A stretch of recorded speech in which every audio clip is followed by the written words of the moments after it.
ইন্নাল হামদালিল্লাহি ওয়াহদাহু ওয়াসসালাতু ওয়াসসালামু আলা মান লা নাবিয়্যা বা'দা। আউযু বিল্লাহি মিনাশ শাইতানির বিসমিল্লাহির রহমানির রহিম। তাআওয়ানু আলাল বিররি ওয়াত তাকওয়া ওয়া লা তাআওয়ানু আলাল ইসমি ওয়াল উদওয়ান। উপস্থিত উলামায়ে কেরাম, তলাবায়ে আজিজ এবং মুসলিম ও মুসলিম ভ্রাতৃবৃন্দ সকলকে সম্মান জানিয়ে আমি আমার সংক্ষিপ্ত আলোচনা শুরু করব। আজকের দিনটা হলো আনন্দের দিন, খুশির দিন, উল্লাসের দিন। কারণ আজকে আমাদের দেশ ভারত, আমাদের দেশ ইন্ডিয়া স্বাধীনতা লাভ করেছে, স্বাধীন হয়েছে, মুক্তি পেয়েছে।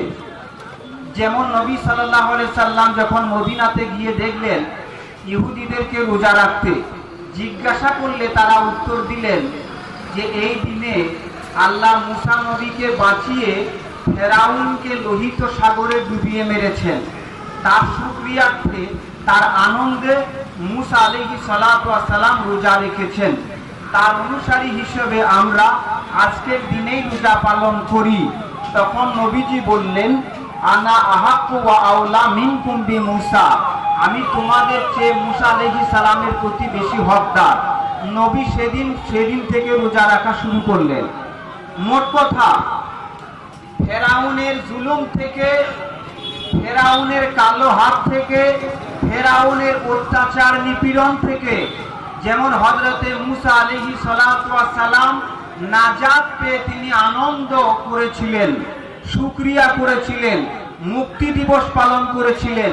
তাই আমরা জালেমদের হাত থেকে, লালমুখদের হাত থেকে, ব্রিটিশদের হাত থেকে, ইংরেজদের হাত থেকে আমরা 190 বছর গোলামি করার পরে 1947 সালে 15ই আগস্ট আজকের দিনে মুক্তি লাভ করেছি, স্বাধীনতা লাভ করেছি। এই জন্য দিনটা শোকের নয়, দিনটা আনন্দেরই দিন। তবে আজকের দিনে এই দিনটা দেখার জন্য আমাদের পূর্বসূরীরা হিন্দু, মুসলিম, ইহুদি, খ্রিস্টান, বৌদ্ধ, মুসলমান সবাই একত্রিত হয়ে কাঁধে কাঁধ মিলিয়ে যেমন ব্রিটিশদের বিরুদ্ধে যুদ্ধ করেছি, সংগ্রাম করেছি, স্বাধীনতার জন্য লড়েছি, তেমনি আজকে বুকে বুক মিলিয়ে, কাঁধে কাঁধ মিলিয়ে, মানে এক হৃদয়ের মতো আমরা দেশকে যদি ভালোবাসি, দেশকে যদি গড়ে তুলি, তেমনি ভাবে দেশে থাকবে শান্তি, দেশে থাকবে স্বাধীনতা, আমরা থাকবো মুক্তিতেই। আর যদি মন আমাদের ভিন্ন থাকে, অভিন্ন না হয়, তাহলে মুক্তি পেয়েও চেতনা নেই, শান্তি নেই। অনেক হিন্দু ভাইরা প্রাণ দিয়েছেন, অনেক বৌদ্ধ ভাই প্রাণ দিয়েছেন, হয়তো অনেক অমুসলিম ভাই প্রাণ দিয়েছেন। আমরা জানি ক্ষুদিরাম বসু, যিনি কিংসফোর্ডকে হত্যা করতে গিয়ে হয়তো হত্যা করতে পারেননি, নিষ্ফল হয়েছেন। তিনি হত্যা করতে না পারলেও ফাঁসির কাস্টে তিনি নিজের রক্ত দিয়েছেন, প্রাণটাকে দিয়েছেন ক্ষুদিরাম বসু। এটা আমরা জানি। এরকম অসংখ্য হিন্দু প্রাণ দিয়েছেন দেশকে রক্ষার জন্য, স্বাধীনতার জন্য, মুক্তি পাওয়ার জন্য ব্রিটিশদের হাত থেকে। তেমনি হিন্দু ভাইদের এটাও জেনে রাখা দরকার যে এই দিনটা দেখার জন্য কত মুসলমান, কত উলামা, কত হুফাজা তারা এই দিনটাকে দেখার জন্য রক্ত দিয়েছেন, ফাঁসির কাস্টে ঝুলেছেন, তারা নিজেদেরকে ত্যাগ স্বীকার করেছেন বহু। এটা তাদের জেনে রাখা দরকার। যেমন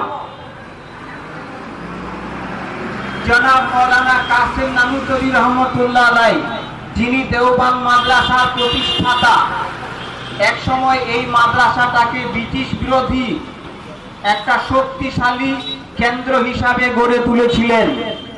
আজও সেই মাদ্রাসায় কোরআন ও হাদিসের তালিম দেওয়া হয়। জানেন কি?